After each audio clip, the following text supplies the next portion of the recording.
Less than 24 hours after Donald Trump thanked Iran for reopening the Strait of Hormuz, Iranian gunboats were back in the water near commercial traffic and warning fire hit the sea. That is where this story begins. Not with a speech, not with the market bounce, not with the language of progress. A captain who thought the lane was reopening suddenly staring at armed boats again. That one image explains more than all the optimistic headlines did, because the real story is not that America's blockade failed to force peace. The real story is that the blockade first wrecked the only argument inside Tehran that could have carried peace forward. That is the axis of everything that followed. 3 weeks ago, when Trump announced the blockade of Iranian ports, I said the blockade would not produce a peace deal. I said it would do the opposite. I said it would give Iran, as hardliners, exactly what they needed, push the diplomats onto weaker ground, and give China even more room to matter without ever stepping into the war directly. That is what happened. And the point is not that a prediction happened to come true. The point is that the mechanism was visible from the moment the blockade was announced. Friday looked on the surface like a breakthrough. Abbas Araki announced that Hormuz was open to commercial shipping. Oil dropped hard, stocks surged. Trump posted thank you as if the pressure campaign had done what it was supposed to do. But the problem with that reading was that it confused the market reaction with the political outcome. Markets care about movement, systems care about credibility. Inside Iran, the question was never just whether ships moved.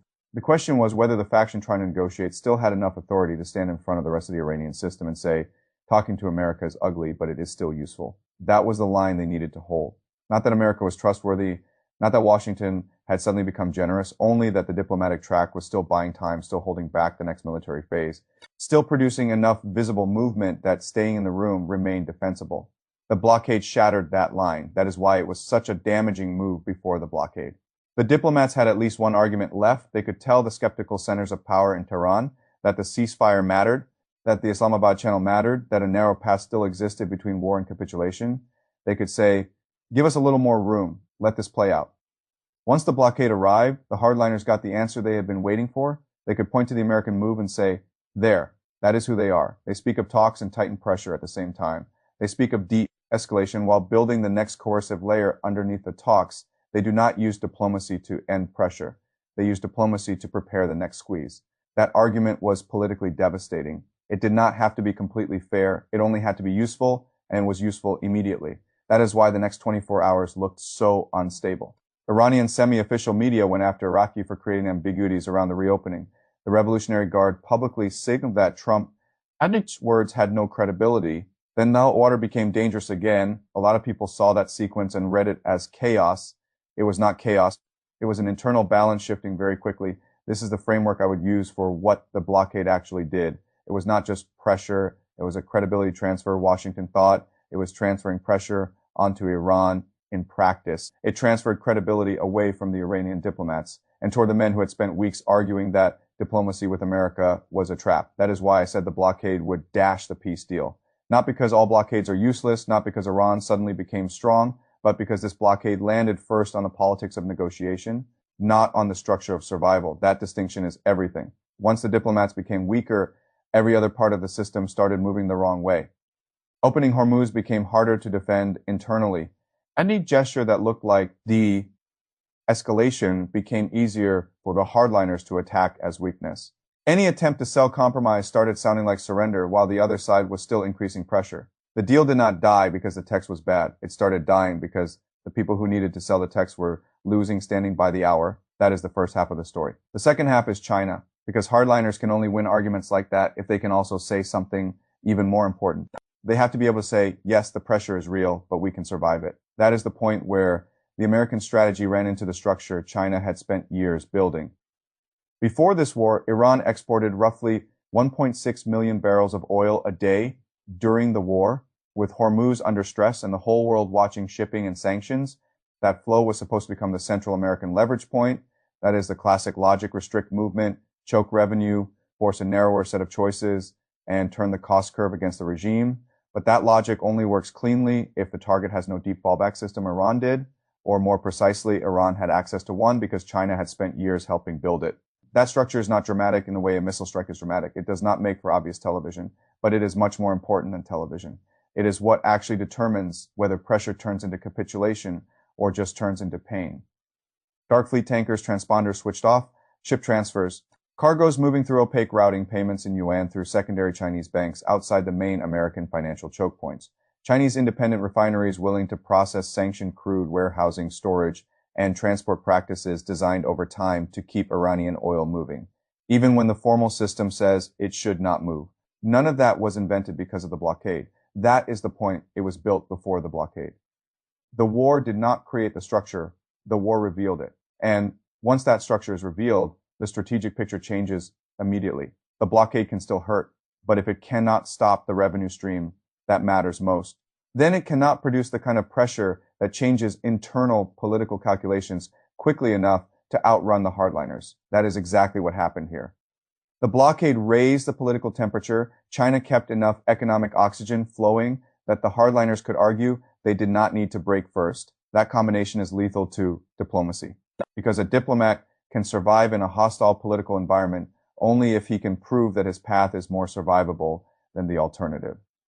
Once China's fallback architecture stayed intact, the alternative stopped looking suicidal enough, and that meant the diplomats started losing. There was a concrete sign of this in the early blockade phase. A Chinese-owned tanker, Rich Starry, previously sanctioned by the U.S. Treasury, moved through the contested zone, made it out toward the Gulf of Oman, then went back toward Iranian waters. Other Chinese-operated vessels were also seen moving around the same area. What mattered was not only the ship. What mattered was the American response. There was no dramatic seizure, no public confrontation, no visible enforcement move that would instantly turn a shipping case into a U.S.-China crisis that told everyone watching that the blockade, while real, also had a ceiling. And once a blockade has a visible ceiling, the politics around it change. It is no longer an all-powerful instrument that seems certain to decide the outcome. It becomes pressure that can be managed, probed, tested, and partially absorbed. Iran saw that, China saw that, the hardliners saw that, the shipping world saw that, and once the hardliners can point not only to the blockade but also to its visible limits, their argument gets stronger still. They can say America cannot be trusted and may not even be able to fully close the trap it is threatening to build. That is an extremely dangerous thing for diplomacy. Now add the reporting that surfaced around Chinese-linked satellite imagery and other support structures helping Iran track American positions in the region. If that reporting is accurate, then China's role was not only keeping oil revenue alive, it was also helping Iran remain tactically dangerous while still staying below the threshold of a direct Chinese-American confrontation. That is not passive support, it is sophisticated support, and it matters because Washington has no simple way to answer it. To answer it honestly would mean admitting that this is no longer just an Iran problem. It is an Iran problem wrapped inside a China problem. And Washington does not want to frame it that way, because once it does, a whole series of additional contradictions comes into view: trade tariffs, the planned summit logic, the broader relationship with Beijing, the desire to avoid making Hormuz the place where American and Chinese power collide directly. China understands that perfectly well, which is why China does not need to be loud. It only needs to keep narrowing American options. That is what serious strategic positioning looks like, not a dramatic intervention, a long game. Oil purchases that keep the target alive. Financial channels that blunt sanctions, logistics that create opacity, diplomatic cover where useful signals just strong enough to matter, just quiet enough to avoid forcing a clean confrontation. That is the structure the blockade ran into. And because that structure remained intact, the blockade hit Tehran's politics before it hit Tehran's ability to survive. That is the sequencing mistake at the heart of the whole episode. Washington struck the negotiating coalition before it broke the fallback system. Once that happened, the rest followed naturally. The peace track did not get stronger. It got shakier, the internal split inside Tehran got wider, the hardliners gained proof, the diplomats lost room, the Strait became harder to stabilize, and China's role became more important, not less. That is the mechanism. And from that mechanism, the next path tree becomes painfully clear. Path 1 is a narrow deal that would require the diplomatic faction in Tehran to recover enough authority to sell compromise after the blockade already shredded their standing.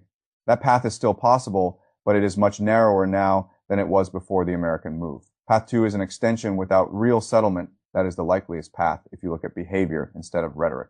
Publicly, everyone keeps sounding hard privately. Neither side seems eager to immediately restart the full military cycle. So time is bought, the clock is stretched, nothing fundamental is solved. That path helps China. Path 3 is renewed bombing. If talks fail and the ceasefire window collapses, Washington can resume the military track. That path is the darkest because every additional week of war gives outside powers like China and Russia more room to profit without entering the fight openly. That is not theory anymore. You could already see it when Washington eased restrictions to let more sanctioned Russian crude into the market, because the energy distortion from this war had become too costly to manage neatly. Think about how revealing that is. A blockade meant to coerce Iran ended up easing pressure on Russia and widening strategic room for China. That is not leverage, that is blowback. Russia benefits without fighting. China deepens its position without fighting. Iran-S hardliners gain more proof. Iran-S diplomats lose more ground. And the thing Washington said it wanted most, a durable diplomatic path, gets weaker rather than stronger. That is the full picture of what the blockade produced. Not a clean road to peace, a narrowing of the peace road, a widening of the extension road, and a darker, more dangerous war road if the extension fails. All because the blockade hit the political carriers of compromise before it hit the material carriers of resistance. That is the sentence to remember. The blockade hit the political carriers of compromise before it hit the material carriers of resistance. Once that happened, the strategic direction was almost set. So yes, I said the blockade would dash the peace deal. Iran called the blockade stupid. China proved why that judgment made structural sense, and the lesson extends far beyond this one war for years. Washington acted as though enough force, enough sanctions, and enough maritime pressure would eventually narrow any adversary's choices. But that model works only when the adversary still lives almost entirely inside a system America controls. Iran does not. China spent years cutting vents into the walls, not enough to make Iran powerful, enough to make Iran survivable. And survivability is often enough to kill coercive diplomacy before coercive diplomacy reaches its intended target. Watch the ceasefire deadline. Watch which faction in Tehran sounds stronger. Watch whether the path extends, mutates, or breaks. But above all, watch what China does not need to say. Because when your pressure first destroys the people who can carry peace and only later tries to destroy the means of resistance, you are not creating leverage. You are funding the collapse of your own strategy.